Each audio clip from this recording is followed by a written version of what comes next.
Ryan Murphy, we're back again. Ryan Murphy's What's here. up? Welcome to the BigCritique Podcast again. Thanks so much for joining.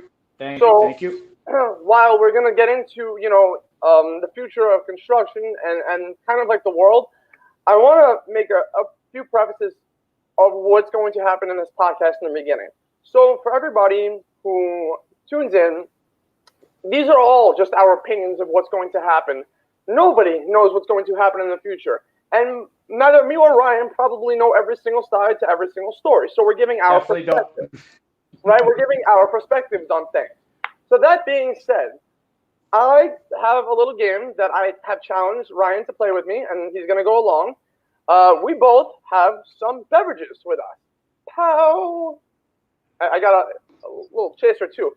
So what this game is anytime one of us lets slip that something is our opinion or from our perspective or whatever, we got a drink. Yeah, but it has to be like Pee Wee Herman style, and it has to be, in my opinion, because that's the one phrase that everybody says, right?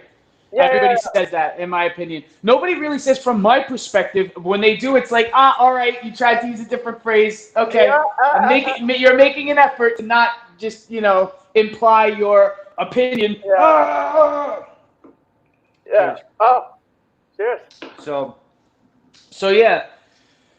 I guess, it is sort of the disclaimer now, because right now what everybody's inquiring about is what's going to happen in the future with everything, So I guess I work in the construction industry, so I'm wondering what the hell is going to happen too. I've seen it take its steps in a forward progressive move, moving direction since I started 15 years ago. So a lot has even changed in 15 years. Even though a lot of stuff still is old school, as far as most other industries, a lot of people's attitudes are still pretty old school. Because even though there's a certain machismo in construction, even though there's a lot more females who work in construction, it hasn't become feminized. Even the females who work in construction are.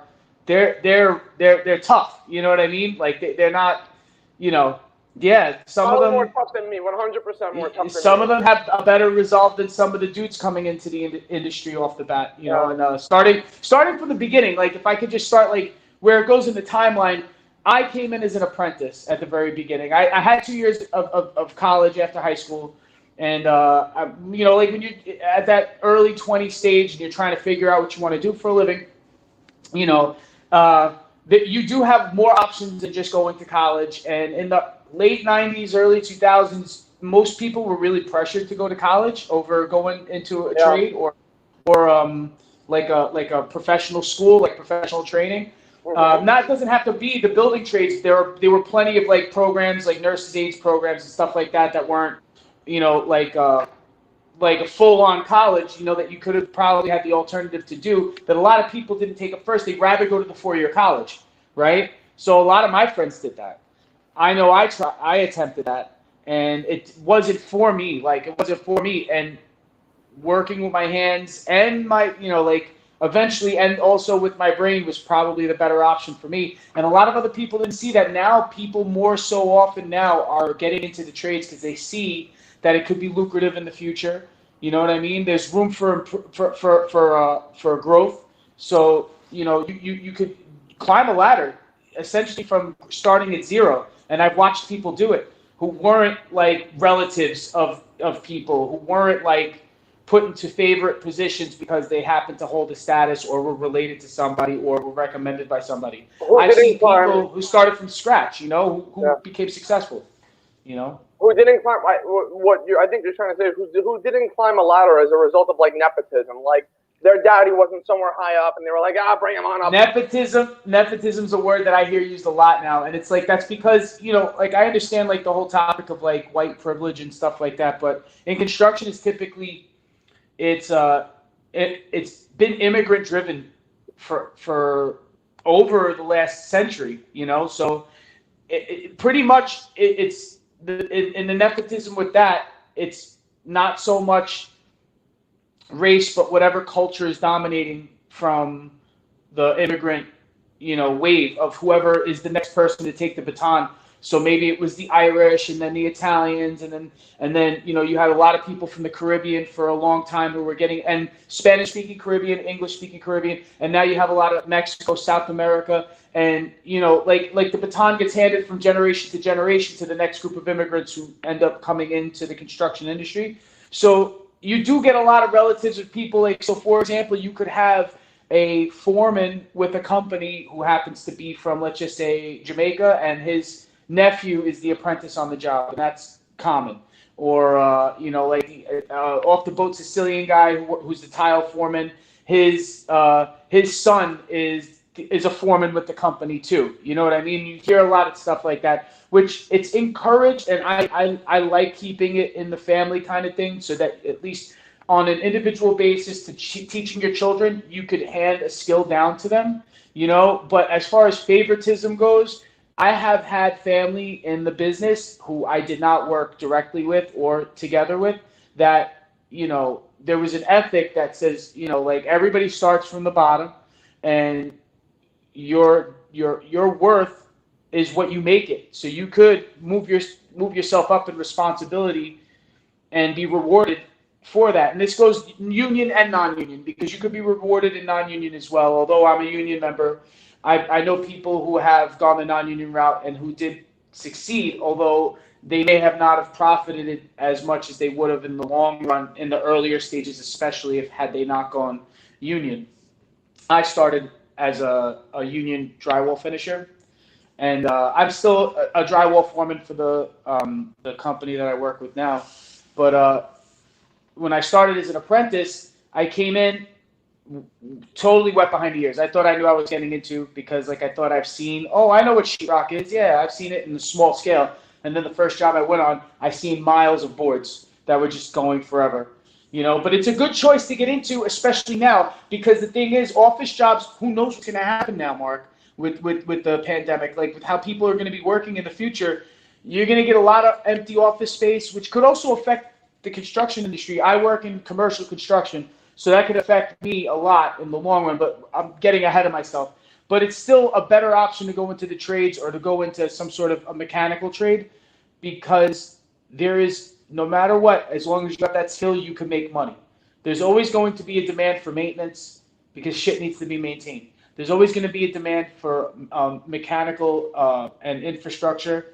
There's always going to be that, because we got to maintain. We're not the Romans anymore, and we can't build a road that lasts 2,000 years. You know what I mean? These roads, you got potholes, especially in New York. After a bad winter, you get potholes everywhere. Yeah. It's important. I think it's very important. So let me backtrack for a second. As far as I've seen. Right now I work in more of a corporate job. I mean, right now everybody's working from home, but normally it would be an office. So I've worked in the trades before, not union. I did some cash work years ago, I don't know, mold removal, or very, very whatever. Just I work in steel trades. I don't really remember to what degree, but here's what I've noticed the differences are. The differences stem from if you are somebody, and this is really geared towards if you're still a student and you're like, what do I do with my life? If you are somebody and you have to really just be honest with yourself. If you're somebody who is very studious, who is very textbook oriented, who is very I can sit down and really study material and get A's and B's on my test, and you're really a theoretical person, and you can 100% without any medication sit down in a classroom and absorb the material, there's a very high likelihood that you will probably be very well suited for the corporate world. Because that's for you. That's suited for you. Yeah. That not for me personally, but no. For that person, for that individual. It is more than likely suited for you. However, if you are like me and Ryan, well, maybe Ryan a little bit more than me. I'm kind of a fine mix in between somewhere, which makes things a little bit more tricky for me, but it is what it is. But if you are one of those kids that were in school or are in school right now who are just I don't really, sitting in class isn't for me, I can't sit still, I'm a troublemaker or whatever. I hate to generalize, because different strokes for different folks type deal, but there's a pretty high likelihood you would probably just enjoy going into the trades more, because you just have to imagine yourself, like, you're sitting in a classroom is going to be very similar to sitting at a desk in an office. Can you sit still at a desk in an office? If you can't sit still at a desk in a classroom, you're not going to be able to sit still in a desk in an office. And now, again, this sort of ideology of what I'm saying isn't for everybody. So, like, for example, plenty of the people that couldn't sit still in the classroom make great salespeople, you know? Great salespeople have high energy, and they're moving around, they're talking to people all day long, and they don't necessarily need to sit at a desk. But what I'm saying is, for the people who can't sit still, there are other options besides going to be an accountant, a lawyer, or something that you'll have to really, it really comes down to just being really honest with yourself. And to be honest with you, not really caring what your parents or anybody else has to say. You just got to ask yourself, like, do I want to sit in front of a computer all day? Just because something has and I stress this a lot because it's something that I see a lot of people still go through. You know, like we were hanging out a decade ago in your basement playing cards, and you remember I was trying to figure my shit out.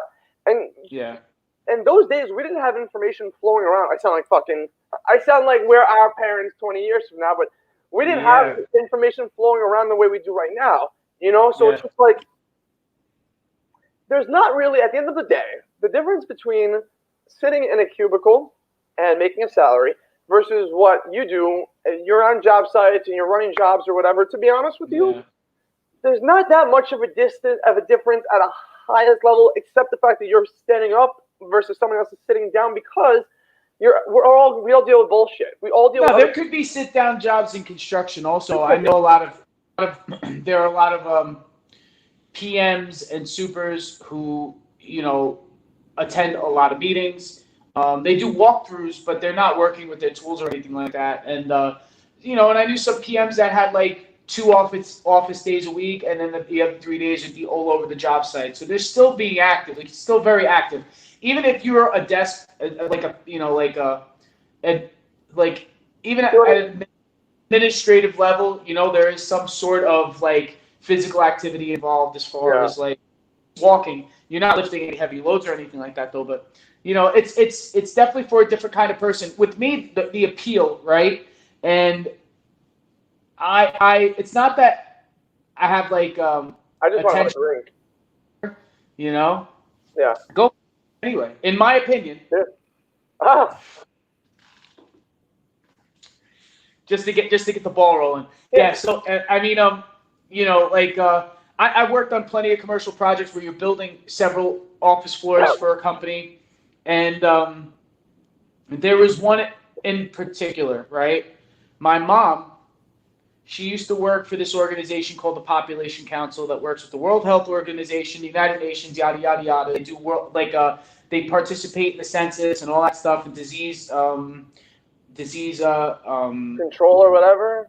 No, like research. You know what I mean? Like, yeah, they did like AIDS research. They also did like education programs in Africa for HIV and AIDS. A whole bunch of things, right? So I was lucky enough, and by chance, to be one of the foremen on the project of the renovation of her company's office space in One Dog Plaza on 2nd Avenue and 47th Street. And they were moving their offices because they didn't want to be on the 9th and 8th floor, and they moved them down to 2 and 3. And I, by chance, got the to be one of the foremen on the project. And I told my super this. I was like, you realize this is my mom's office? So as I was building it, right, and it's office space and cubicles, so there's separate partition walls that have their own glassed-off offices, and also cubicles in the open middle space of the floor. And both floors were like that, except one had a library in the open space. So my mom has always had like her own like little either office or cubicle situation, depending on where she was working, because she did go to like a different office for a while, and then went back to the original office. Yeah. So after it was built and I got to walk around the job, we were doing punch list, which is just pretty much just all the little bits and pieces that are left out that need to be capped off, polished off, or touched up, or patched or whatever. And I'm like, this is where my mom works. And my mom has been doing this for years. She worked for the Daily News back in the 70s. She worked for Wang Computers back in the 80s before IBM bought them out. She worked for a whole bunch of people, and this is what she's been doing for the last 35 years. So I'm like, holy shit. I was like, you know what? If I had to sit here all day, I'm thankful that I get to change the scenery. This is the moral of the story, kids.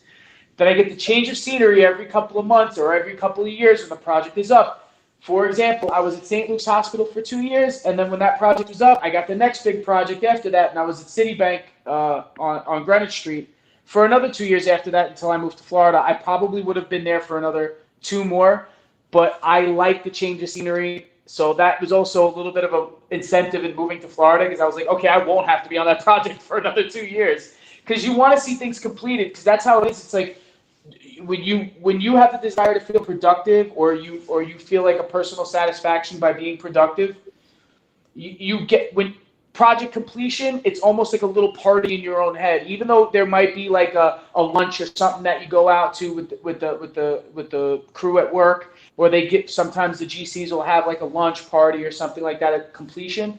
It's different than the satisfaction that you get. Like I did that. I had a part in that. When I was at the topping out party at the Yankee Stadium and we were on that project for a year. I was on that project with a crew of guys for the better part of a year and a half. And I was there at the very end of it, right before the season started again, and in 2009.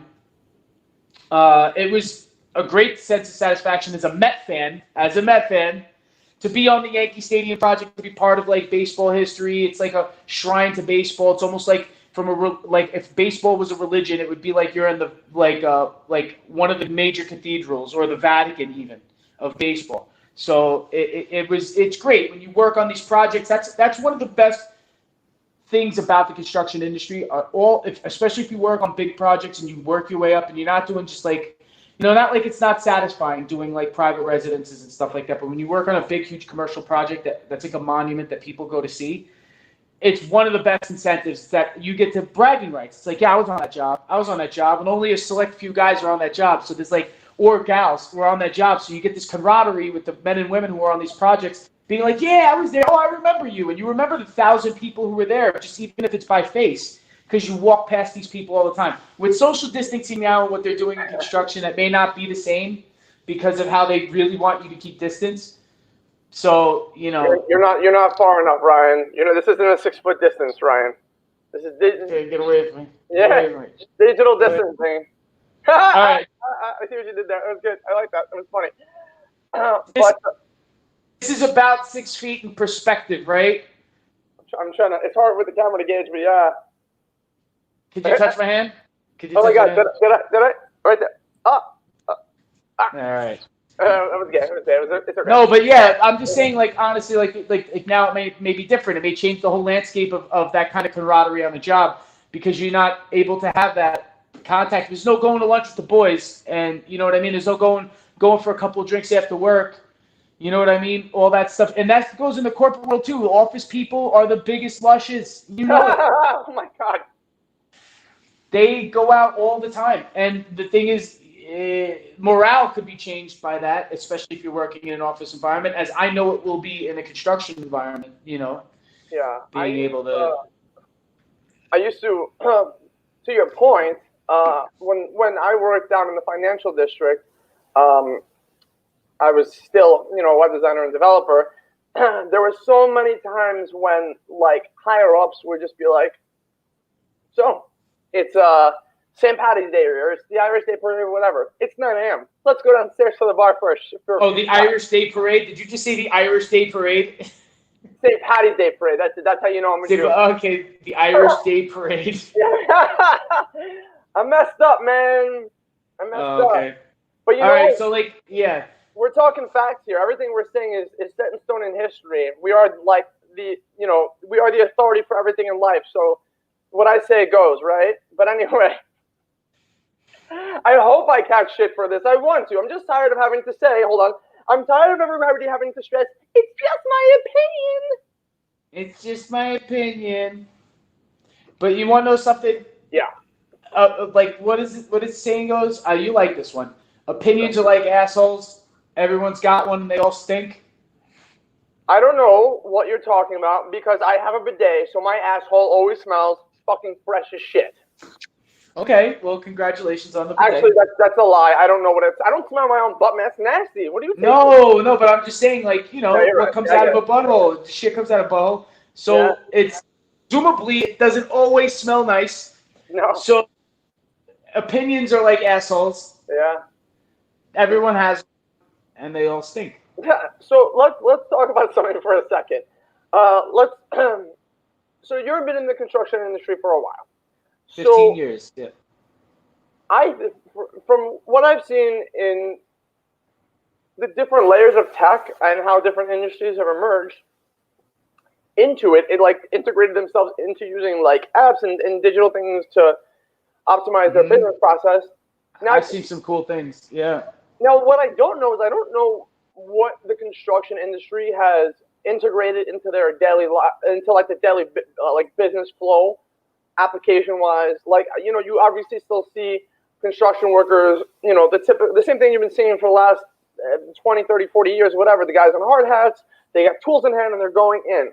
So now there is definitely some people that say, all right, these jobs can never be replaced and they'll always be secure and yada, yada, yada. I think those guys, those people are probably pretty fucking ignorant. I think that everything is subject to change and evolution. But listen, everybody's got their own thing. I have an example of moving forward, and I also have an example of things staying the same. I have a couple of examples of moving forward. So, for example, we all know what a scaffold is, right? And we see scaffolding on the side of a building, and most of the time it's fixed and secure and shored underneath to be plumb and level so that it's not compromised. And that's a fixed pipe scaffold because it's bolted to something. And now I'm pretty sure you've seen painter's scaffolds or baker scaffolds where they're rolling. They have wheels. Sometimes they're orange. It's a platform that rolls around that you can work on top of. Well, anyway, if you don't know what it is, Mark, maybe people in cyberspace may know what it is, or you can Google it.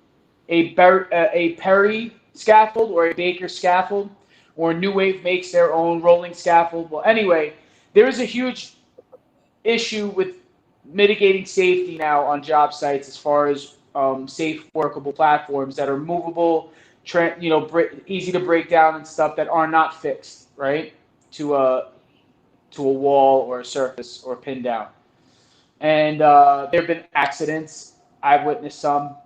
I've heard of some bad ones with companies that I've worked with or companies that were just familiar that I knew people who worked with. You hear horror stories of people falling through, breaking their leg. I knew somebody who was impaled through his arm with at the top of a baker scaffold that he had fallen through on a staircase.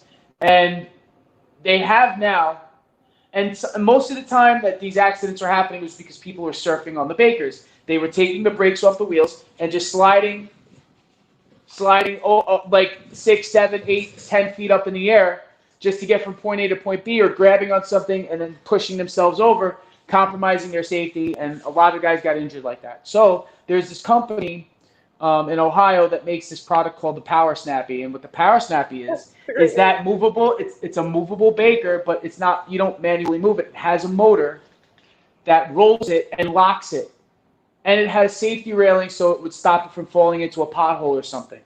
So this is new tech that they came up with within the last 3 or 4 years.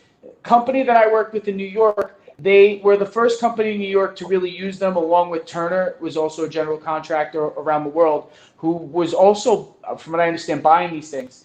And the company they were relative nobodies, and then everybody found out about these things and bought them because they mitigate a safety risk as far as like keeping production up so you do not have to descend the ladder and descend up and down, wasting man hours in a sense in the long run on just platform. And if you have a joystick on top, you're able to move yourself and it locks in place when you're not operating it. It really saved a lot of time and is safer because you're also saving your knees the trouble from climbing. You're saving, yourself a whole bunch of different headaches that could stress you out also and make you not think properly while you're performing a task. In my specific industry in drywall installation and finishing, there have been machines that are just about as old as I am, maybe a little bit older, but that came across that are still not well received, at least I know in New York area. They're very anti-using a lot of these automatic drywall tools, but they're standard across the rest of the country.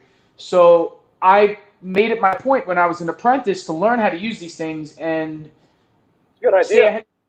Because as sad as it is, and I know this is an unpopular idea, So I'm not going to say the magic words because I don't want to take a sip of my drink yet. That it's it's a very unpopular idea, but you know what? Like, some people aren't retiring as early as they used to. The way that it is today's day and age, you get people who are paying their kids college well into their own 70s because they're having kids later in life. They're not retiring. A lot of guys are hitting, I guess is the term a glass ceiling. Like you could see past it, but you can't get past it. Yeah, we can go with that, sure.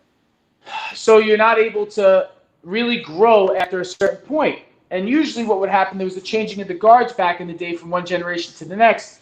So your dad retired when he was 60 or 62, and then, you were in your 40s, let's just say, and then by the time you're 62, you retire, but now you got men and women who are working until they're 70, 75, who are not retiring, and that space for people to move into those positions, especially construction, aren't really opening up as frequently as, let's just say, foreman's positions or project managers or site supervisors.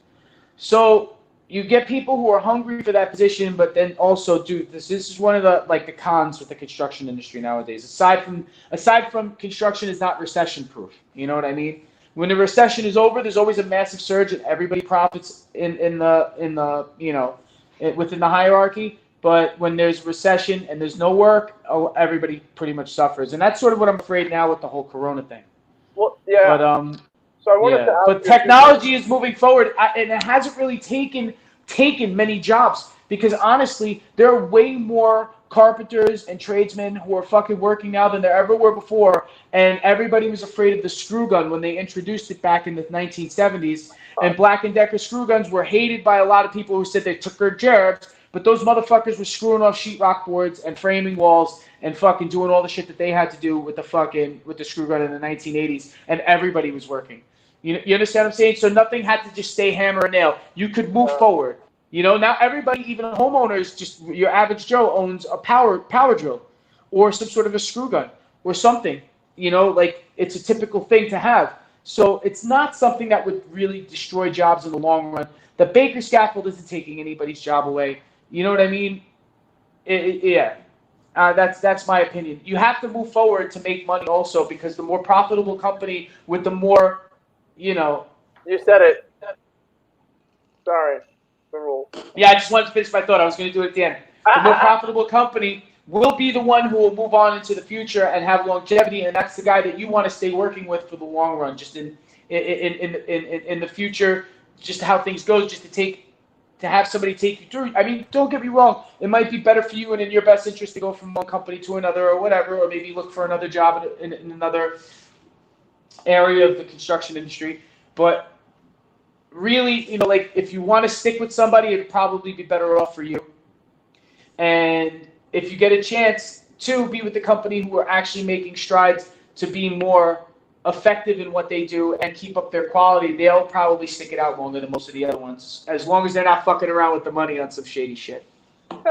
So let me ask you this, man. I'm sure you've heard the term, the robots are coming, AI is going to take everything from us. Oh my God. Yeah. I don't know why I'm making these expressions. Can't take everything. So tell me this. I'm going to try to put your brain in the most literally extreme of circumstances, right? Say, for example, Muskie, good old Elon Muskie came out tomorrow and was just like, you know what? I'm in a mood. I'm going to create some things. We're gonna fuck up some things in the construction industry. We're going to make some fucking robots, like the blowtorch thing he did. We're going to distribute. Yeah. And we're going to make some money from these construction companies or whatever. And in a crazy world like that, right? Number one, how much would it really take for the robots to come and take everybody's jobs? Even if that were to happen, which I think it will happen in different ways. I just don't think it's going to happen overnight or really in our lifetime, in our working lifetime. Yeah, it won't ever happen that quick, right?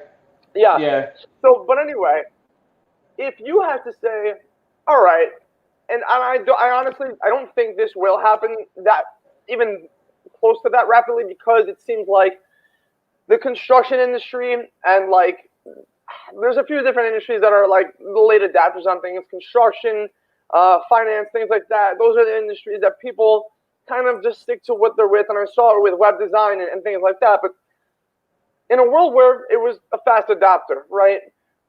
How do you see a future like that going, where they make fucking robots to do shit? I mean, I don't think the robots to really replace what construction workers do, but go for it. Well, you gotta sort of. I'm saying this. Not everything is 100% effective at the beginning, but I do like gadgets and toys. I'm a little bit of a nerd when it comes to certain things like that. So I am definitely intrigued, and it piques my interest when somebody says that they have some new thing. And I've battle tested a lot of things that were like I deemed super effective, and I jumped on the bandwagon that were super productive machines. It took a lot of less energy and less manpower, but you still need a lot more manpower, with everything else. So there aren't people who are losing jobs. There are just tasks that are being eliminated, but you're building more tests for people. It's sometimes too, sometimes the work. So it really is, you are doing things faster. So projects are getting completed faster, but this is how it goes. It's not like the well's going to dry up unless there's a recession. When there's a recession, the well does dry up. But when the markets are doing fantastic and when everybody's doing well and people are spending money on projects and investing on projects and building things to expand their business, when you finish a project quicker, it's quicker for you to go and make that more money. And the crew comes with you, and they jump from the next one to the next one to the next one. So everybody's eating. You know what I mean? It's not like if most of the time, believe it or not, in today's day and age, when I see somebody get laid off, it's never for some stupid personal reason like it used to be back in the day where I just don't like the way this guy looks. People would lay you off for that reason. Now people need a real reason to get rid of you. And most of the time, and it's sad to say, if I had to get rid of somebody, it was because they were unreliable or they were just not skillful. And it's a sad thing. It's a competitive industry. People are competing for jobs. Regardless, in a union job site, within your trade, you're all getting paid the same. You're all still competing for a spot because whoever's the better guy is going to be the guy that's getting taken to the next job. As a foreman, your manpower are the tools, and how their skill reflects on how well you could organize a crew. So you're going to keep the guys who perform well and who do the best quality work in a timely manner. So regardless, sometimes, it does factor in, well, I sort of do get along with this guy. His work's all right. I'll keep him on. He comes to work every day. But as soon as that guy who does okay work stops missing, safety meetings and stops showing up to work 10 minutes before start time and getting his shit ready, that guy is going to be the first one on the chopping block when the job does slow down. He's not going to go to the next job. I'm not taking you with me, And the thing is, it's a harsh reality in this world. I've gotten fucking cut before too. I've been laid off and rehired by the same company several times until I learned my lesson as I grew older. We don't really become adults until our late 20s, and I believe that. And I even believe our parents weren't adults until their late 20s. 30s, really. Well, I mean, I didn't really start getting wise until I was probably about 26 or 27 years old. 25, I had an idea, but I wasn't really practicing, a career ethic or discipline, you know what I mean, as far as taking things seriously. Even though I would take all the overtime and I would eat as much money as possible, I wasn't taking it as seriously as I probably should have. Even though it was what I wanted to do for a living, and it's still what I want to continue doing for a living, I may want to do different things in the construction industry, but I still want to work in construction. You don't start taking things seriously. I don't feel like the average median age is over 25, and I'll believe that you're serious about what you're saying. Sorry, it's just a harsh reality. And then when it comes to work, you get some of these people who are still acting like they're 25 and who aren't punctual, who aren't very efficient workers, and or they get distracted very easily. If you show up to work on time and you do meh work, I might keep you. But you might get chopped early. If you show up on time and you fucking put your biggest effort and you're not the best of workers, you'll definitely be taken to the next job too, because showing effort shows that you could learn to be better with your skills. Because it's a skill. Not everybody's the same Kung Fu master. Not everybody is the same Kung Fu master. But you could be in the pantheon of Kung Fu masters. Not everybody's a Mike Tyson, but you could have been one of the guys fighting in contention during his era. It doesn't mean you were a bad boxer. You know what I mean? Yeah. But you're worthy to be kept in a conversation. And there are same things with skilled tradesmen. Just make yourself relevant. Relevance will make you money in the long run because you're getting paid by the hour most likely. You know what I mean? And sometimes if you got that kind of energy when you're young, I say this is a young man's game if you're trying to look to be fucking super athletic in labor.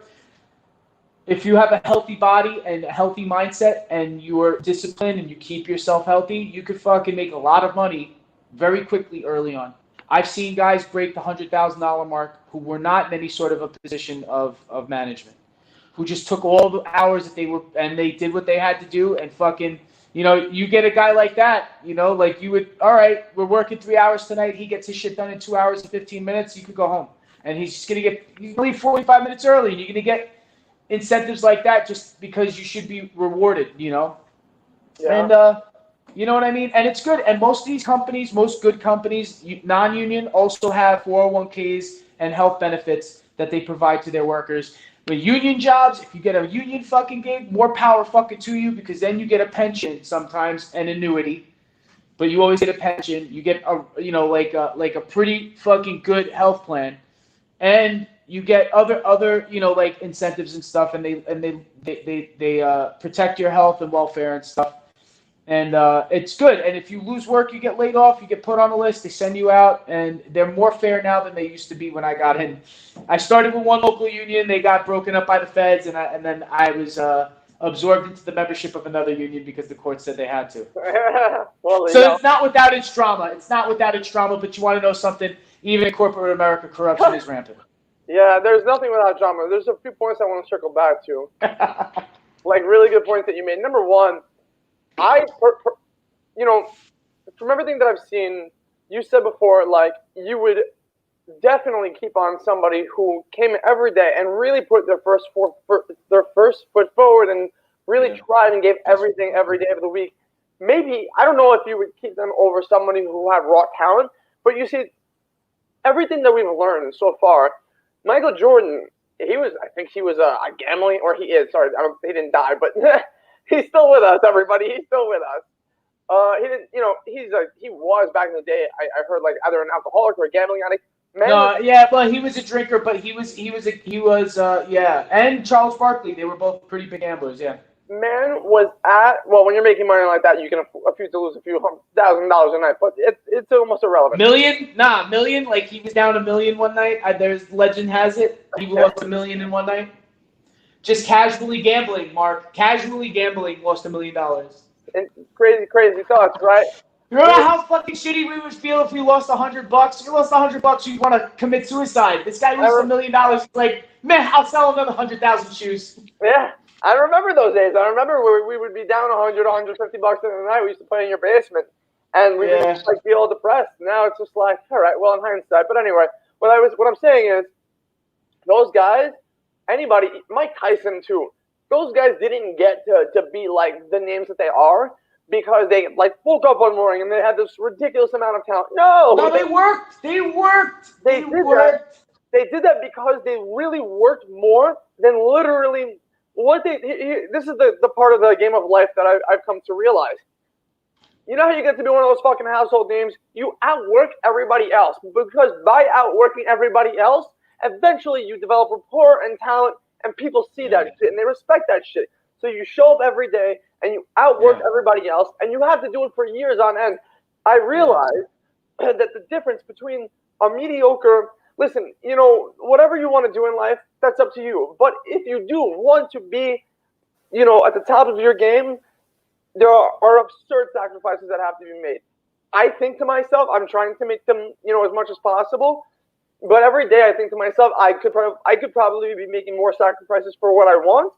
And for me to get to where I want to be, I'm probably delaying that if I ever get to be there at all by the amount of time that I'm not getting to allocate. But I'm human. You know what I mean? I can only do what I can do and maintain my relationship with my girl and friendships. It's not easy. There's 100% sacrifices to be made, but those are the differences between right now, unfortunately, guys like me and you, and guys that are fucking sitting on like shows or like stadiums or whatever. It's just like it's a reality that we learned when we learned, and like you do what you can, But anyway, so no, in any profession, it doesn't matter if you come and put your first foot forward every day of the week. Doesn't matter if you suck or not. Management will always see that and be like, you know, he's not great right now, but he's willing to learn. And anytime I've ever observed any interview or anything like that, first thing they look for is not only optimism, but they're looking for somebody to go through the shit. You know, anybody who might be watching this episode, it's really important to note. I have a saying that's related to this, but you can continue if you want. All right. I just think it's really important to note. Yeah. Whatever career path you choose, whether it be a desk job or something in the skill trades, it doesn't matter. Art, anything. It's not overnight, right? Like, I started this podcast because me and Mike from the Nothing Network and a few others were just like, we got inspired by what Joe Rogan did. And, you know, Joe Rogan created this entire following or whatever. And through the process of me doing my thing and you know, Mike from Nothing doing his thing with the Nothing Network, and I know you guys have something going on. Yeah. Well, me and him will talk, you know, we talk a pretty decent amount and converse about shit. And we'll talk about, you know, our progress and stuff. And we always sort of remind ourselves that, like, this isn't an overnight thing, man. If we are ever lucky enough to get to have an audience as big as Joe Rogan, or really anybody that has like a substantial size audience, if we're ever lucky enough for enough people to find us valuable or entertaining enough, that shows a freak of nature. You can't even use that as a podcast. That shows. You can't touch that. I don't even like to use my name and his in the same sentence. But anyway, gentlemen, the saying that I have in relation to what you're saying just before is, it's not okay to be a tattletale. It's not okay to be a kiss ass, but it is okay to be a teacher's pet. Especially in construction industry, if you're an apprentice or you're starting out and you are thirsty for knowledge to make yourself a better tradesperson, definitely ask the questions. Definitely don't be afraid. And sometimes you're around rough around the edge kind of people who are a little fringe. You know what I mean? You might have the just edge of retirement old white guy who's salty, whose fucking wife died of leukemia the year before, not looking like he's really poised to fucking teach you anything. May be the prime person to show you how to do something. The old salty lesbian lady who's been doing this construction jammy for fucking 40 years, who may not seem so approachable, may be the person to ask and be like, hey, how do you do this? You need to be a teacher's pet when it comes to the building trades, because that's how you learn the tricks of the trade, as the saying goes. There are ways and shortcuts around things that these people have perfected, you know, and it's all up to interpretation. And to go to what you were saying before, even earlier, about, do I see technology going in the right direction? I was going to give you two examples of technology and the past still being alive. The technology of the industry are like those two examples where I said there were automatic drywall tools and automatic. I said it? No, but I just want to drink.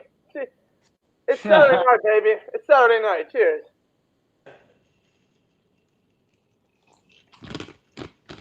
Okay. I broke my own rules. And all those futuristic things that I said that they're doing now, that they're trying to use to mitigate safety and stuff like that around the whole safety situation, and also to make production a priority and to move into the future. Something as far as the past goes, when they built the pyramids, right? All those hieroglyphs that are on the walls, that were painted onto the walls, the art for the dying pharaoh and his family, those stone walls were built and then had to be smoothed out. They didn't use mortar, they used plaster. And they floated the wall out flat so that they can make their perfect hieroglyphic paintings on. To this day, we still do that. My skill personally is in direct descension from those people who were plastering walls in China, in the Mayan temples, in the Egyptian pyramids, and in all of the halls of the Valley of the Kings. They were doing it in Rome. They were doing it in Greece. They were plastering walls forever and using stonemasons. You have stonemasons today, people who are brick masons, You have brick masons today. They were building brick huts in ancient Africa 10,000 years ago. These trades have been around for thousands and thousands and thousands of years. People figured out all the geometry that it takes to build a wall and to build an archway, to build aqueducts. You know, and the idea of the keystone is something that's thousands of years old that they still use. The Brooklyn Bridge, you see keystones because you see those stone archways all over Manhattan, all over Philadelphia, all over Boston. It's in our construction today. It's still here. Ironwork and stuff like that is relatively new as far as like, you know, the Industrial Revolution in the 1800s. But before that, woodwork, carpentry, these are skills that have been around for thousands of years. And they're still being done fundamentally the same exact way that they were being done, aside from tools having a more futuristic look. I still carry a hammer around. I still carry simple tools and machines like levers and wedges, and I use rope and pulley to do things. And there are things that are still around from that ancient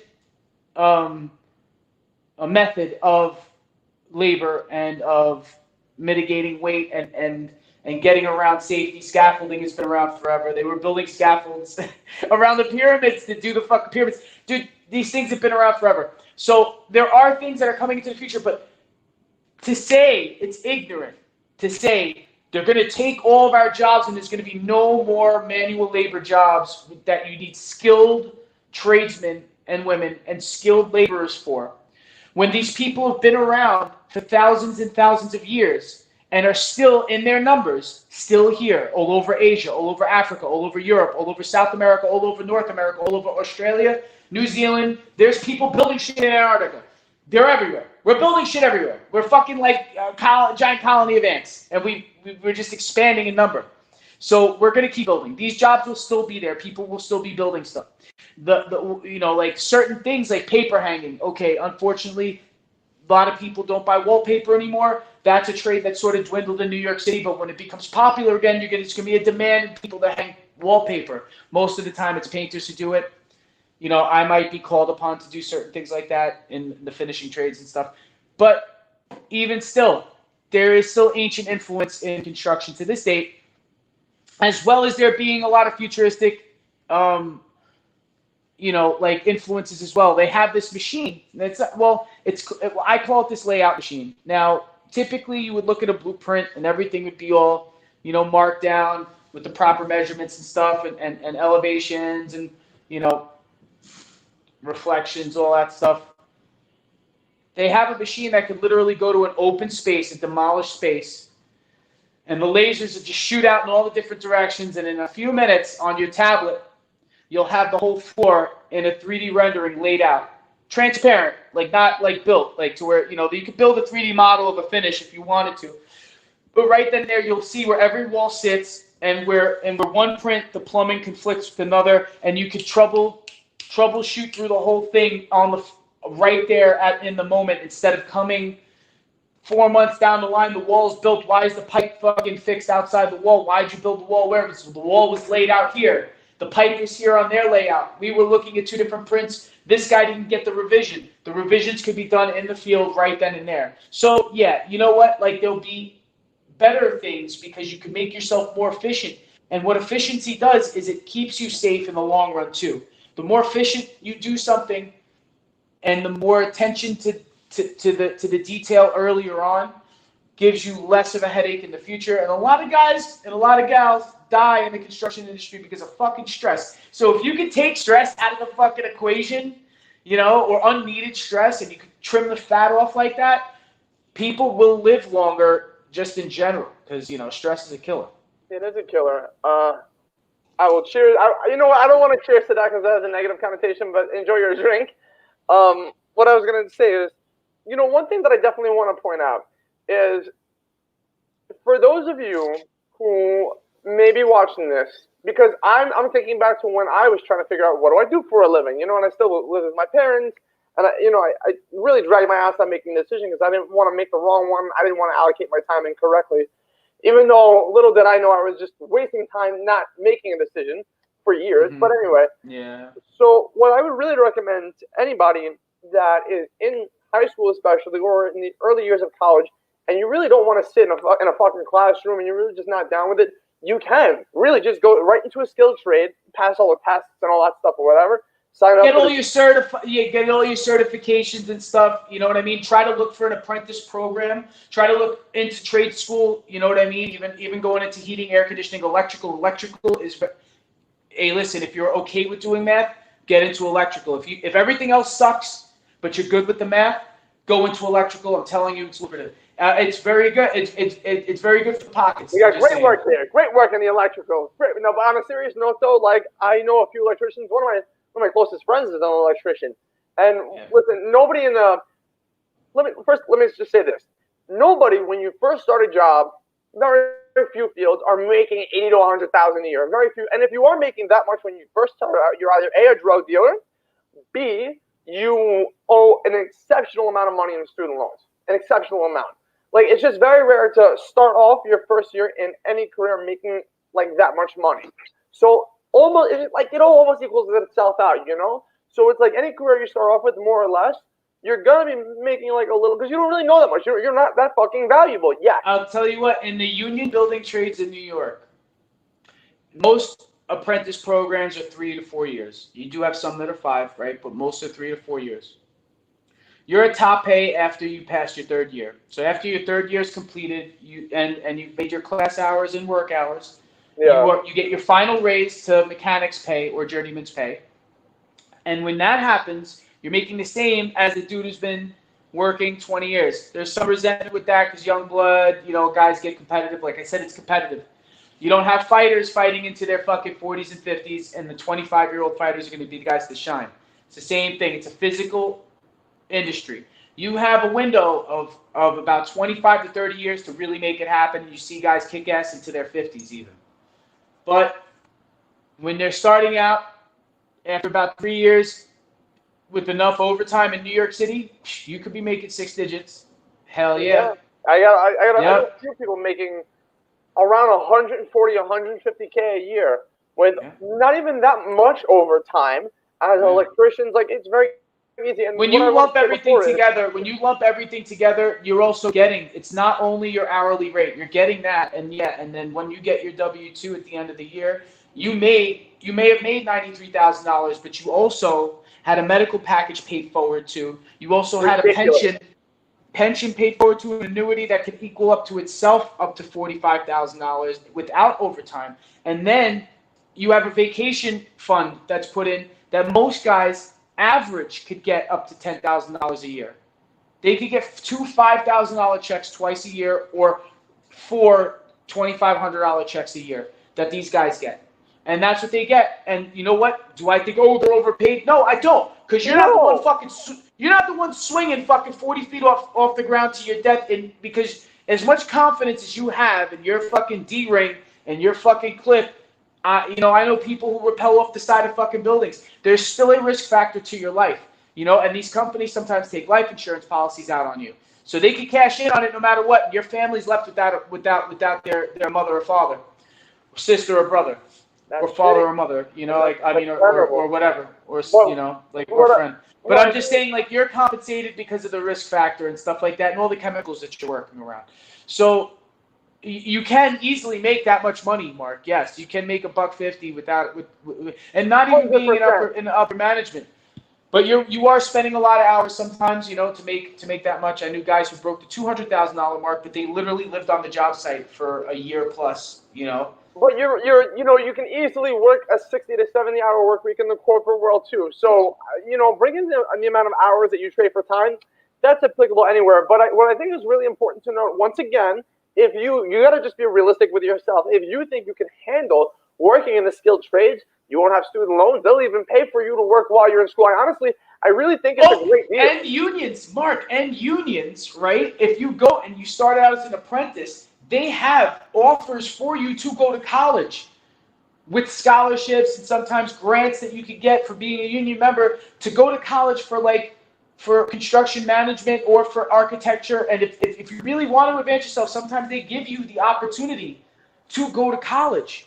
You know what I mean? So if it's like, I can't go to college, trade sounds like it's for me because that's my option, my only option. And you do go down that route and you go the union route and you wait for an application and you fucking go and you show up to your classes and they give you the offer, you take, and you're like, no, you know what? I think I want to work in construction, but I don't want to work as a tradesperson. I'd rather work in management. And they're giving me the opportunity, so as long as I'm working, I can take classes and get my degree in construction management or project management or, you know, or whatever. You know what I mean? Or if you want to, and they'll pay for it. They'll give you, and my union in New York was, you know, had a program like that. I almost took them up on it, but I happened to be moving up in the construction industry, so I just decided to go that route. But the option was there, and it's fantastic. And I'm saying, like, you know, like sometimes you could go that route, and you might have that option if you go the union route at least. So there's that too. Let me ask you this. So this is something that I really don't know much about, but you know that's why you're here. How much? And you might have to think, and we might have to readdress this question at a later time. It just depends. So you've been in the industry for a long time. You've seen a lot of problems. You've seen a lot of challenges, and you've seen a lot of things solved, I would imagine. How much room is there for more applications like software to get built, to be used within, not necessarily to take jobs, to make jobs and processes better within the construction industry? It could be taping, it could be plumbing, it doesn't matter. All the skilled trades. How much room is there? How many gaps do you think could get filled, could get solved with this is the thing. software? There were a lot of gaps, and a lot of them are getting filled now. It's happening now. Like with that example with the layout program, where they laid out all the partition walls and saw all of the conflicts, and even the ceiling and stuff. You know, in a 3D field, they could see where there's going to be a problem. These things are happening already. That was a gap that needed to be filled. They needed to figure out how could we get around these issues before they come up in the field, before anything even gets built. This way, this person's print and this person's print conflicts. They can find out where it conflicts. The program itself could give you options on where or you could manually, because your judgment should matter as a skilled tradesperson, as a licensed plumber, electrician, or whatever you are, to, you know, route that where it needs to go, to build that conduit and run that wire where it needs to go, to move that waste pipe to where it needs to go, to move that sprinkler pipe to where it needs to go, so on and so forth. To move the wall out to where it needs to go and adjust the drywall or adjust the framing, whatever it is, you know, this thing is already there to fill that gap. There are other gaps that get filled all the time too. I've seen pneumatic machines get built. I wasn't really too happy about that. It was like air-powered drywall finishing machines that was like seemed a little bit more complicated than what it was worth, but they were trying to fill that gap of production in that. So I've seen it happen. I've seen Hilti is a company that introduced, and they were giving my old company these free. I ended up winning one of them on a raffle. I sold it on eBay because it was fucking worth a lot of money, and I was never going to use it because it was for high production. It was literally like the machine gun of drywall screw guns, and pretty much there's like a strip, like a bandolier strip, like in a machine gun of screws that you just clip into the bottom. And literally, it's cordless. You can literally just keep screwing off boards all day long. This thing keeps belt feeding through it, so you're not fiddling in your pouch pocket to get screws out, putting one in your mouth, and I got one here, and you're fucking it up, or maybe your magnetic tip isn't working so well. So this thing is just banging away screws. So they try to fill the gap with that to, you know, to make more production and to make more money, you know, and because really, you know. As much as, like, I'm a union member, a lot of people say, well, that's a socialist idea. And that's like, no, you know what? It's just an idea to protect the workers, really, because they deserve to be protected. But in my heart of hearts, I'm a fucking capitalist. And I'm a union member because I'm a capitalist. I'm trying to make as much money as I can doing, you know, sacrificing my one commodity. And that's my body and my mind. You know what I mean? And my hands. And I do a lot of things with my hands. And, you know, I take pride in that. Some things I do well, some things I'm not do too well, and it's just like a hobby. But, you know, like I do, you know, like you do take pride in what you do, and you do hope that you could be successful in what you do, in whatever decision you make in life as far as your career, and definitely should be compensated properly. I love that you tried to get that entire thought out in the most eloquent way possible, man. Cheers to you. So a few more things before we go. Sure. So one consistent issue that I know happens every day in corporate America, and I'm really willing to put a good bet that it happens in the skilled trades too. I honestly think that the skilled trades are very similar to what happens in corporate, and I used to think opposite. I used to think that, well, corporate is way different because you sit down at a desk in a suit and tie and you feel all proper and blah blah blah blah blah. When you work in corporate long enough, you realize that it's different because you're using your body, but in the skill trades, you're still using your mind. You have to use your mind all the time. You have to all the time. You're always problem solving. I'm telling you, even the workers have to solve problems on their own because they may get dropped in an area where you're too far away from them. Yeah, you're in a radio shot and you can pull up your radio and talk to them. You can't really have eyes visual on it unless you tell them, all right, turn your phone on, but you don't really want to waste that kind of time. So you trust that when you put a worker there that he will get around a lot of these issues on his own. And even me as a worker, I had to solve a lot of problems so that I didn't bring the burden on my foreman, and he was very grateful for it, or they were very grateful for it if I was working for a different foreman. And eventually that showed people that I had a little bit of a shine to it. And I eventually started running work in smaller jobs because of that, to bigger projects, to bigger projects, to bigger. So the thing is, when you're first take the responsibility on your own without it being asked, eventually it will start being asked, and then when you shine, it will be recognized, and then when you're recognized, that's when you can make your move up, and that's when you should be assertive though. That's when you have to be like, all right, I'm ready for this. I'm ready to take a bite. You gotta take it. Take it. And you should also do that with yourself just on a personal level. Most people should just really do that too. Work their way up to the point where where it's almost a no-brainer to where you should be comfortable enough to take it. He's there. But so one thing that I wanted to get to, because I know this is a consistent issue in corporate, but it's got to be a little bit different in the construction world. So how much of an issue is communications? And let me just get a few thoughts. Ooh, it's bad. It's bad. So, what's crazy to me, bro? What's crazy to me is you would think that in the corporate world it's not so bad because you have emails. There's just a lot more ways you can digitally connect to people in the corporate world. And I would imagine in the skilled trades you might have emails, but you're with tools. It's not so easy to fucking use a drill and your phone at the same time. I would imagine there's a little bit of a gap there. But you see, the funny thing is, even in corporate, and here's the reason why there's communication issues. There's a few. Number one, accountability and honesty. People are afraid. I have come to this conclusion when it comes to projects in general. Me and you do very similar things in different ways. You're very project-oriented career-wise.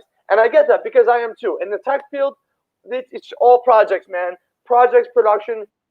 And there's definitely an intense gratification you get once a project is finished. Because really, at the end of the day, as human beings, what do we have besides productivity? You can only do this and fucking talk shit with your friends so much before you're like, this is nice, this is cool, but I'm old enough to know that there's more to life. Like, it's great. When is this going to start to form into something right. Some sort of a legacy where it's like, I remember he did something. And the truth of the matter is a really fucking sad truth. Most of us will really not be remembered that much after a while. Sad, unfortunate truth is what it is, but I'm not going to go there. What I'll say is this. Accountability is an issue. Being just like truthful with yourself and other people as far as what you can do is an issue. Taking initiative is an issue. But also communications. And when I say communications, what I mean is when your boss says something to you or asks something of you, the issue is, it's not a problem that can be easily solved. The issue is, if you tell me something, what you're saying to me, you have no fucking idea how I'm going to perceive that. You could say something to me, and I can perceive it in a way where I think I know what you're saying, but there's a tremendous gap in what you're actually saying. So what most people don't do in most projects, which really should change, is really very simple. And I try to do this all the time. If I ask you to do something in the work world or in project, anything, whatever, I will almost always try to end my sentence with, does that make sense? Even if it's the most basic of things, does it make sense? And I don't say it to get you to say, yes, it makes sense. I get it. I say it to get an idea of like, all right, the ideas that I'm saying to you are coming across in a way where like the verbiage makes sense enough where I can trust you to get done what I need you to get done. But the issue is, unless you are empathetic enough to know that what you're saying doesn't need to make sense to you as much as it does to somebody else, which is something that never fucking happens in the work world. It's very rare, unless you're understanding of that. Until we start to like utilize like systems of communication by doing basic shit like that, this is going to keep happening. What do you think? That was a lot. This is the thing. As far as it goes with me, I don't ever ask anybody if it makes sense because I know it makes sense. If they don't understand, that's on them. This is the thing. Everything that I say is pretty straightforward, and the verbiage that I use is pretty industry standard. Anything that I say isn't something that I'm going to like assume somebody doesn't understand. And if I do that, it usually is with an apprentice or somebody coming into the industry early. I will ask them, I was like, do you know what that means? Or I'll ask them, like, or do you know what this is? But if you're somebody who's been in it longer than me, because a lot more often than not, I was commanding people who had 20 or 30 years on me, who've been in this business for about that much longer than me. Guys who've been in the business for 40 years and I've been in it for 10 and I had to tell them what to do. There were guys who were in the business for 20 years and I'm in it for 12 and I had to tell them what to do. And you know, you sometimes those elder lines are blurred because you become the elder at that point. You become the wise person that people are trusting your judgment. So on an English speaking, because you do have in the construction industry is a melting pot of cultures, no matter where you are. Even in South Florida, you would think like, oh, well, a lot of people are probably from Latin America. And yes, that's true, but that's not all 100% true. You get people down here who are Ukrainian immigrants who don't speak English, like in New York. You get that as well. You get people who are from Haiti who speak Creole, don't speak English, who work in the industry down here. The same as New York. So, you know, like you do have to work around the language barrier. So I have had to learn how to speak some Spanish, some Italian. I pick up Russian because I lived in Brooklyn for so long. You pick up these things, and you pick up things like just being around you. You know, I speak a little Arabic. Like you got to learn how to communicate with people also on an expanded level too, because not everybody's going to be as well versed as you are in the English language in your industry. But the thing is, if I'm working with guys who I am 100% pretty sure they understand the language that comes out of my mouth, I articulate myself well enough for the individual who's listening, if they were in a state to want to listen to me. Now that's the question. I don't ever ask somebody, never, does that make sense? I don't ask them if they understand. I tell them this is what we're doing. We're doing A, B, and C. If you have any questions about the locations that I gave you, you're going there. You're going with him. He's taking you over there. You're going to take this. You're taking that material. You're going to run it up to that floor, and you're going to do this there in that corner. And I'll give them their locations and where they're all going to be sent out to. And a lot of the times you do get people who may not have heard what you said, and everybody else will be sitting around the coffee break table, and I'm very, very, very, very good to my manpower. We're all sitting around and be like, oh, well, I thought it was like, and then I'll get guys be like, yo, he outright said blah, blah, blah, blah, blah. And I was like, I don't have to correct them. I got my own guys correcting because they were listening. Even if it wasn't their task, they were still listening to what I said at the morning meeting after we had our safety meeting. That he knew where to go better than the guy who I told where to go because he chose not to listen clearly. I'm not speaking fucking Shakespearean English. I throw a lot of fuck shits and this sucker and that cocksucker into language very colorful. But what I'm saying is the location and task at hand is pretty clear that I put it forward in an industry language that everyone should understand. And if somebody's Spanish speaking, obviously there's going to be Spanish sprinkled in there. And most of the time, the Spanish speaking guys will be the ones who are listening a little bit better because they're trying to understand the language a little bit more. So they're trying hard to understand it. And I've had guys who spoke Spanglish correct them American English speaking gentlemen. You know, like, no, he no say there. No, that's not what he said. They'll say shit like that. And it'll be like, he was listening. You see, homeboy was listening, but you weren't. Joe or Frank or whatever. You know what I mean? This guy, he heard what I said at the morning meeting. But I won't shame people. I won't ever. I always pull people to the side if I do have a serious issue. Forgetting a task or something is I do it too. So it's a human thing. So it's forgivable. But guys will be like, oh, I'm sorry. People will just get ashamed of themselves. I do it too. I'll just unnecessarily apologize. Yeah. But, I'll never, ever apologize for how clear I was because I always make it a point to be as clear as possible. I overtalk sometimes. You do. I get that. I do too. I do too a lot. So, all right. I get what you're saying. In what circumstances are there gaps in communications, or is really what you just said where there are gaps in communications when somebody's probably just not paying attention? Somebody's not paying attention. Somebody's not paying attention most of the time. Like, if you want to be there in the moment, in present, you'll be there. Yeah. I get it. Yeah, no. And I'm a big fan. That's why I say accountability is so big. The other thing is this, and we're going to wrap this up in a minute because we've been going for a little while. What I wanted to say is I realize that a lot of people, when they're trying to find careers, or even if they're in a career, they don't, how they feel about the best way to excel in almost anything. The best way to have value is to be a problem solver, to be somebody who provides solutions. That's it. It doesn't matter what field you're in. It doesn't matter if you are in construction, right? Or it doesn't matter if you sit at a desk. If you, A, understand people, and B, if you can solve problems, it doesn't really matter. Even if you're a teacher. If you're a teacher, you're solving a problem of getting students to learn what you're conveying. Construction, you're building shit. Project management, development, it's all the same shit. You're always solving problems no matter what you do, no matter where you are. Yeah. And the faster people realize that, because here's the thing that I really want to touch upon before I say goodbye, is we're about to embark. What I think is we're about to embark into a world where we're going to see a lot of jobs lost. It's a harsh reality. It's going to happen. There's going to be a lot of small businesses that, unless the government pulls some real magic, that will probably end up fucking us for taxes later in the future.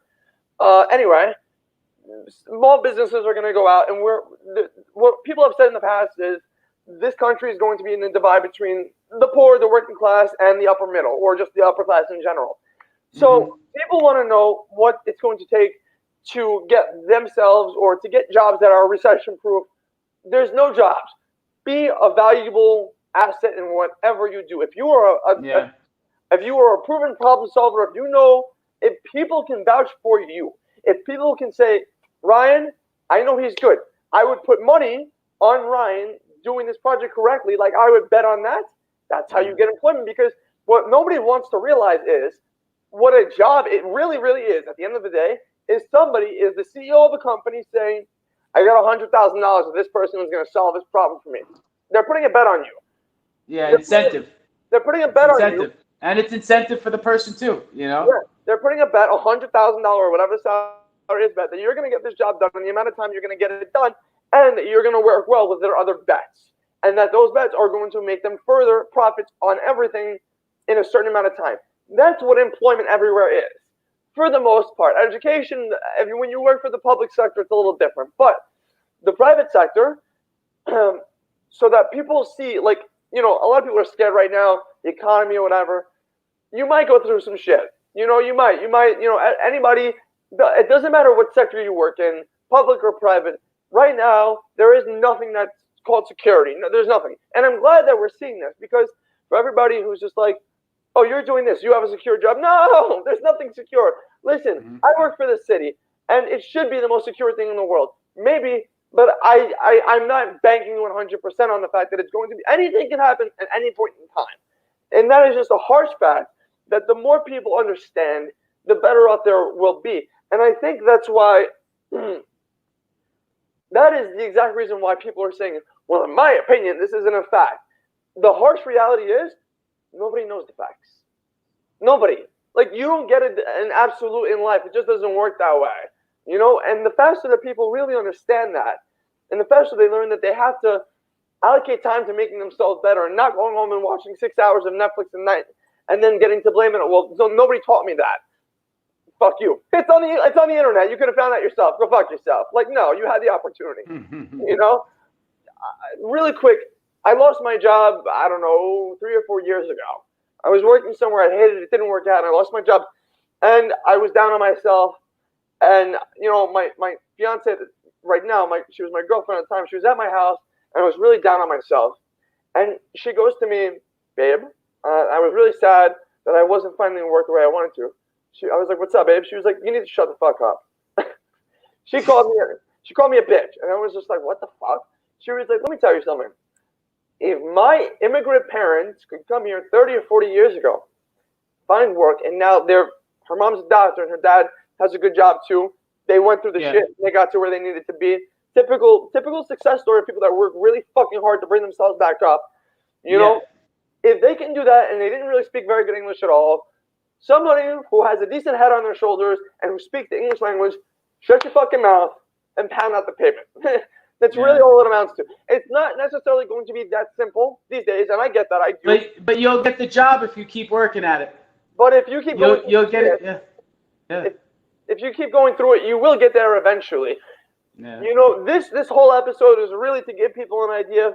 Should I go to corporate America or should I go to construction? Because I think that's a subject that, had I known... Doesn't have to just be construction. It could be any skilled trade. It could be any skilled maintenance trade or, any skilled trade. This is the thing, right, that I want to say. It's only 3 things I want to say before the end of this. And then you could do what you got to do. Yeah, man. Yeah, there is 3 things that I see are the most valued as far as keeping a job in any industry, and no matter what your career is. 1 is punctuality, and 2 is a good work ethic. Now, those 2, what they establish is your that you care, your loyalty and value, right?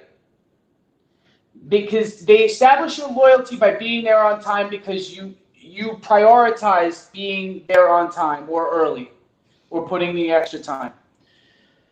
Your good work ethic, right, proves your value and how much of an asset you are. Now, number 3, which is the most important one. This is very important, and we touched on this, but it needs to be stated again. Number 3 is your problem-solving ability. How important that is, because what that establishes is, it establishes your indispensability and your loyalty. You know, if you're willing to solve problems for them over and over and over again, establishes loyalty, and that this person is loyal, they're punctual, and you know what I mean, and they're willing to have a good work ethic. Those 3 things: punctuality, good work ethic, and problem solving are the 3 things that you need to work on the most. You know what I mean? Because sometimes you don't have to put in that much of an effort that day, just as long as you were there on time to take care of your shit every day. You know what I mean? Because you'll have days where you'll outshine some days than others in productivity. It also establishes some respect. And I just Ryan comes to a job every single day on time. He's a problem solver. Number 1, just so everybody who's listening understands this, when you are a punctual, reliable problem solver who people can see cares about their work, it almost doesn't matter what type of personality you have. It matters a little bit, but not that much. But I can almost promise you it will establish you to some degree as a leader. Because the second they're out of a clan of people, because we're herd animals, right? We always kind of clan each other out, you know. We do seek a leader, you know. We seek the alpha of that clan. And so when you have that one problem solver who happens to be the best problem solver out of that group of people, it doesn't really matter anything else. Eventually, if that's consistent, that person will end up leading the clan. And then you have your upper management, you have the lead of whatever it is, construction, development, retail sales. It really doesn't make a difference. You know, it just makes a difference of your work ethic and how much you care. And I think what goes into problem solving, in all honesty, it's taking initiative. It's realizing, a little bit of common sense. Well, this is a problem that I can solve. You could do it still. You could build up slowly with it, too. You could solve problems slowly, and people will fucking react and start to follow and be like, oh, Ryan, hey, Ryan, it's really simple. You'll start to see people asking you questions like, hey, Ryan, how does this work? Or, hey, Ryan, do you know where the bathroom is? And the more you have those simplistic answers that grow and grow and grow, you've got your fucking shift leader. You've got your foreman right there. That it's like that consistent gradual, but that's how it works. You got your office manager. You got your office manager. But anyway, been going for an hour and 20. I know we've had very little people tune in, but you know what? I don't really care because I know we brought some ridiculously good value to the table. You know? Yeah, they'll watch it later. Tell them to watch it later. It's Saturday night, brother. Listen, cheers to you in Florida. We'll do it one more time. Cheers. Cheers. Yo, what's the name of what's the next podcast you're on? I'm still working around some titles. I wanted to do I wanted to do like a movie based one, and just sort of like because there's theaters now. I was gonna do like a short and then have somebody on to talk shit about movies, or I don't know yet. Or I was thinking about doing like a Mets Yankees one. I was thinking about asking Gabe and maybe a Yankee fan to have like a. Since there's no baseball excitement, we could have like some heated debates and maybe try to get some action with that. I don't know. Like I'm shooting around some ideas, but by tomorrow afternoon I'll have another short video posted with the preview to the next live podcast, livecast on YouTube. And so by tomorrow you guys will know. So just one little piece of advice for everything you just said. Number one, I think it's a fantastic idea because conflict always makes for great content. So from the experience and from my failed podcasts and partnerships and all that stuff, there's two things that you need to look for when looking for somebody that you're going to do this with. You need to look for somebody, and you'll just see how this works out over time type deal. Somebody who can agree that they know that they can be consistent in when you're posting stuff, right? But also to continue posting content, and this is whether you have a partner or not, what you should do is you should write down your ideas and already on it. And figure out. I have legal pad right now with just like it's my I call it my teleprompter. It's because we do this bare bones. So I'm like, all right, well, you know what? I need a fucking teleprompter. I got to try to stick to some sort of structure. And that's how I started this thing. I said, if I'm doing this, I'm going to do this with at least so I don't forget to say anything because I will literally rant and ramble. And then I'll miss, oh man, that was that awesome point I wanted to make. But no, I just kept fucking diarrhea from the mouth. So I checked myself, which is difficult because I like to run on running sentences. But like I make little points and I write my hashtags all in the margin and shit, so I know what the fuck. So I'm like, I can't forget to hashtag Dana White on the MMA one. I'm like, I gotta hashtag Dana White. So I'm like, I try to have some. I don't really have much structure when it comes to most things, but when it comes to like a work ethic though, like I try to keep shit organized. I really try to keep shit organized. Well, I always have the legal pad right next to the camera. I'm not reading a script, people, but I got to try to stick to some sort of structure. Otherwise, I won't remember when to ask the right questions. The MMA one, I had to go through 2 pages on it. I was like, oh shit, I was like, I'm gonna go over 45 minutes. But I mean, I think we ended up going about 48. But either way, yeah. I get it. Well, Trollosaurus Rex just joined us. Trollosaurus. Hi, Trollosaurus. How are you? Let's see if they respond. I don't know if they just came here or not for a minute, but anyway, it's 9:30. I gotta go. We've been doing this for an hour and a half. Ryan, thanks so much. Check out Ryan on Canceled with Ryan Murphy. Also, check him out on the Nothing Podcast. I try to come by when I can. You guys literally just go at the most inopportune times for me half the time, but I do my best, man, and I always shout you and Mike out. Love you so much. Thanks, everybody, for tuning in. Take care. Have a good night. Peace out.